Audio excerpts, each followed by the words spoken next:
Definitely keeping that up again tonight, as this is now 3 out of the first 4 games that Virginia High has led going into halftime. So keeping that up. And they've won every game they've led going into half. As we're now joined again by Mark Hoy. Took a little break there and just talking about how well this first half was for both teams. Both teams really did what they wanted to do, Mark.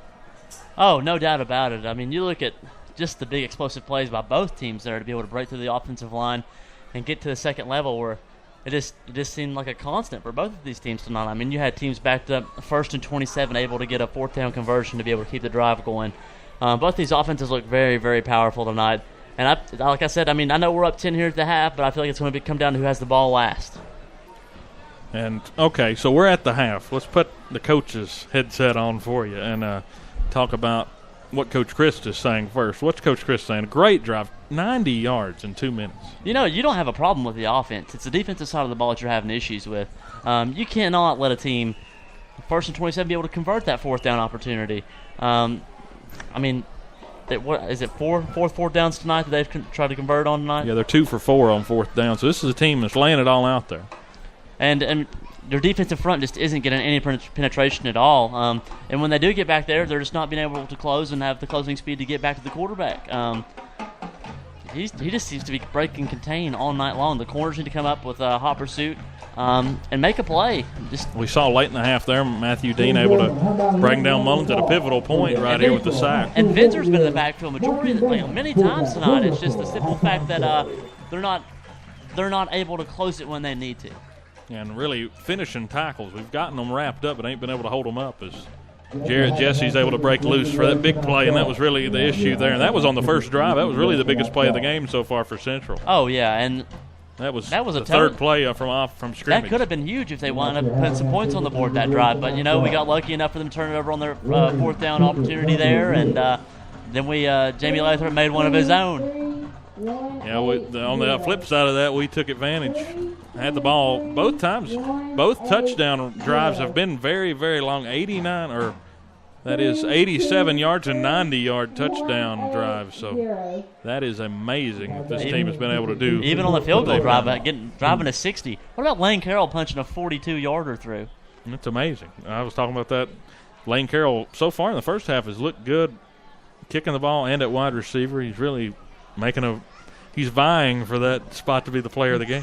I mean, I think he's well on his way to earning it tonight, barring some big performances on defense or a Jamie Lathrop big opportunity coming out in the second half. What kind of asset is it for Coach Chris to have that where you can get to the 23-yard line and boot a 40-yard field goal through? And he had plenty of leg. You know what they said? Yeah, he could have put that. And that was from an angle. He could have put that at 50, though. Let's be honest. And Never did I would say that in high school football in Virginia, but it's great. I mean, he caught a huge 46-yard pass over the top. Now he actually set himself up for that opportunity. Let's be honest. Yeah, that's what I said. Yeah, he set it up, then booted it through. So he made the big catch down the sideline on the left side. So far, so good, though. I think the VT game hangover, we've gotten over that. I don't think that's going to be an issue at all. You come out and put 6 more points on the board here, and I wouldn't say you can coast, but you're able to cool the Jets down a little bit. It'd be a solid way if we could finish this game off as strong as we played. Finish it off a little stronger on the defensive side, but then add a few more points and head into the bye week with a good feeling. Oh, yeah, and that's going to be some good motivation, some good stuff to talk about going into the next coming weeks for us. Yeah, and Chill Howie waits on the other side of that bye week on the 29th, a 7 o'clock kick from Gene Malcolm Stadium. Then a date with Abingdon looms. So two teams will be heading east. Two tough teams, too, so we got to have some sort of good motivation going into this bye week here for us. It's really a good time to get the bye week. Of course, you only get one in a 10-week season. It's a great time to have it. Going into week 5 out of 11, so that's huge for us. We get about right where you want it, the sweet spot about halfway through. And on the opposite side of that bye, we have a lot tougher schedule than we've had already. Yeah, we get into the district slate, and that's the main thing. Is really trying to win the third game of the year tonight. Virginia High is. And let's go to the flip side. Wise Central, you're trailing 17-7. Your coach Owens now flipping the role. What are you saying at half to the team? You have got to wrap up tacklers. You can't have the big plays. Let's be honest, Jamie Lathrop was wrapped up deep in the backfield on that 64-yard run, or 74-yard run. My apologies there. Lane Carroll, he was just a step faster than the corner there. Michael Howard was wrapped up multiple times. So was Aaron Rose on his 2 big runs. You just got to finish a defensive stand there, and you stop them, and who knows? You could have 7-7 instead of 17-7. And we've seen tonight they be very active on fourth down. They've not punted yet, so they've been going all out as we're nearing the end of halftime. 9 minutes to go until the third quarter begins, and it's a 10-point advantage for Virginia High. And the game trends really, these two offenses really pacing the afternoon. We've got the ball control of Wise Central with the speed scoring of Virginia High. And so far, the speedy scoring is working out for the Bearcats. I mean, if you look at it, I think the Bearcats have spent about 10 minutes on the field as a whole in the 24-minute half just to close it up. So, I mean, Wise Central's controlling the line of scrimmage at the time of possession. Looks like about. Yeah, it looks like Wise Central has about 15 minutes of possession total to hour 9. So that's not something to sneeze at. But I mean, when you're down in a ball game like this, you're going to have to start picking up the pace sometime. We're talking about big plays. I just did a little bit of math. Virginia High averaging 14.8 yards per play. We ran 16 plays in the first half, have 17 points. Those 16 plays have netted 237 yards. And you know that on the flip side of it. Looks like they've ran 16, 22, 27, 34, and had the same amount of yards, Yeah, 237 for them, and they've run 34 times, so they've doubled us up. They're averaging 6.9 per play. Which isn't anything to sneeze at, let's be honest. I mean, both teams, good offense in the first half. They're looking at close to 500-yard games for both offenses. Hopefully Coach Christ and everybody's able to slow it down on the other side. Coach Belcher, the offensive line coach, came down and he was talking about how the defense needed to get some fourth down stops. And, I mean, that's exactly what it's going to boil down to tonight. You know, they're obviously not going to kick a field goal. I think that's something we're able to see, especially with the way the score is right now. I think it's you stop them on fourth down, you win the ball game. It's just that simple. So with that, let's go to a quick commercial break. At the end of this break, we'll get to Daniel Vince or what to expect in the second half and college football preview, and we'll select some picks for next week. So we'll be right back for Bearcat football at the half. 17-7, Virginia High out in front. You're listening to Virginia High Bearcat football on Spreaker Radio.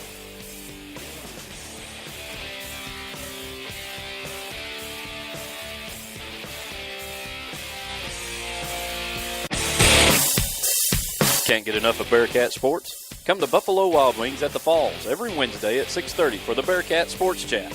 The voice of the Bearcats, Dylan Hutton, will talk with various Virginia High coaches and athletes each week on the radio, on location from Buffalo Wild Wings off Exit 5 in Bristol. Come enjoy wings while watching the show or listening right here on Spreaker.com. Bearcat Sports Chat, 6:30 p.m. at Buffalo Wild Wings at the Falls. Go Bearcats! Alvin and the Chipmunks want to remind you to keep bacteria in food from making you ill with 4 simple steps. This will be a walk in the park. Clean.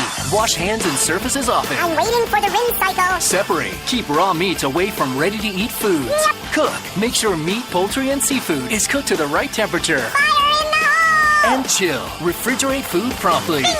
Check your steps at foodsafety.gov. Brought to you by the USDA, HHS, and the Ad Council. The road trip to food safety starts at foodsafety.gov.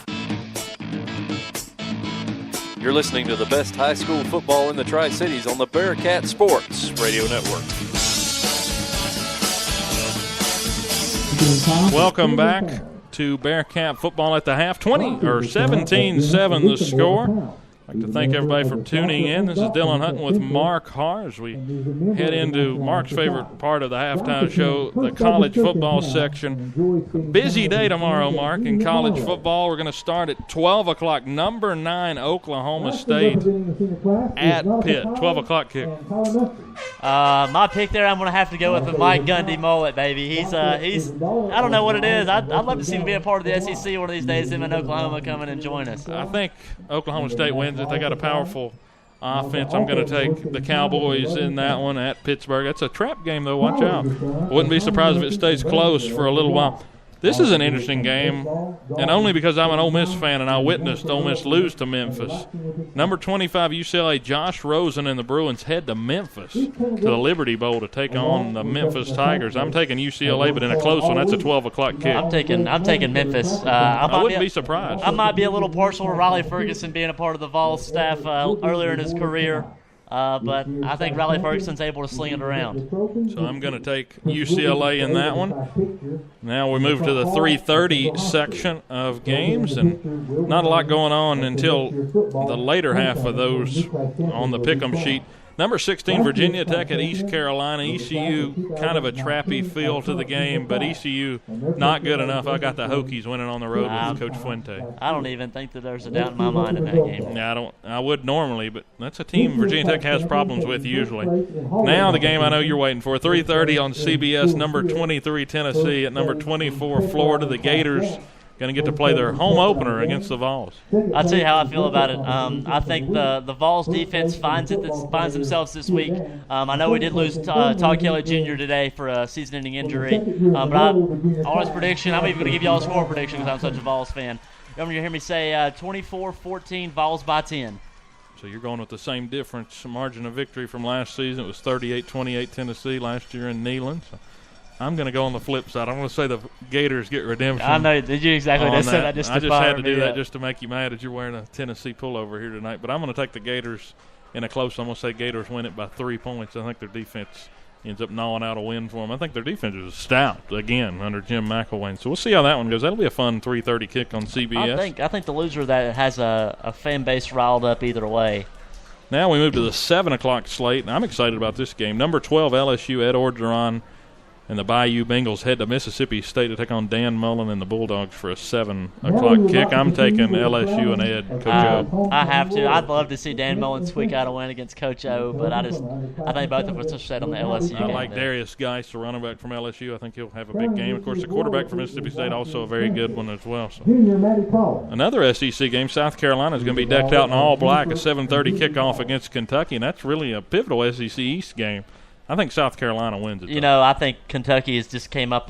They were hyped up a year too early in my eyes, Dylan. They got Jace Horn in the stands there at South Carolina for the blackout. That's a Tennessee commit, 4-star cornerback, and I would love to see him. I'd love to see South Carolina lose just so that way he understands that he's right where he needs to be. But I'm going to have to pick the Gamecocks on that one as well. Yeah, I think the Gamecocks.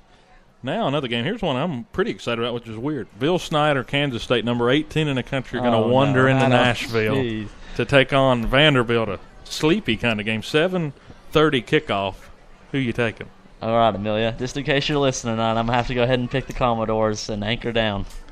Well, of course, Mark's girlfriend, Amelia. We'll give her a shout-out. Thank you for listening, hopefully, to us. Amelia, I'm going to pick Vandy, and I'm not even going to say it was for you. I think they're actually going to win regardless. But Kyle Schumer, their quarterback, is great. That defensive front has been holding up very well for the Commodores, and I don't think that K-State really has all that power they think they do. And the big game, number 3 Clemson at number 14 Louisville. I think we're in another shootout here tonight. You know, tomorrow night. I'm sitting here and I've thought about this all day long, and we've been talking about it in the car. I love Lamar Jackson. I love his ability. I have a couple friends who go to Clemson, but I think it's going to be Louisville. I'm going with my gut, and I think Lamar Jackson probably does something where he puts up astronomical numbers yet again, and this year he actually squeaks it out.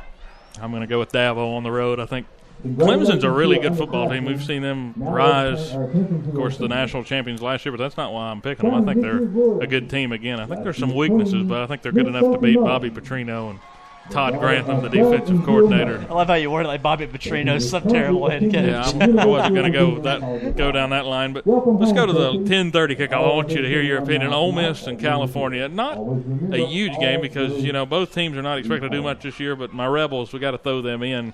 It should be a shootout. It'll be a fun one to watch. 10:30 kick. You know, I don't even think there's defenses on either of these teams. I'm going to go ahead and give you a yardage prediction. I think Shea Patterson throws for 570 yards.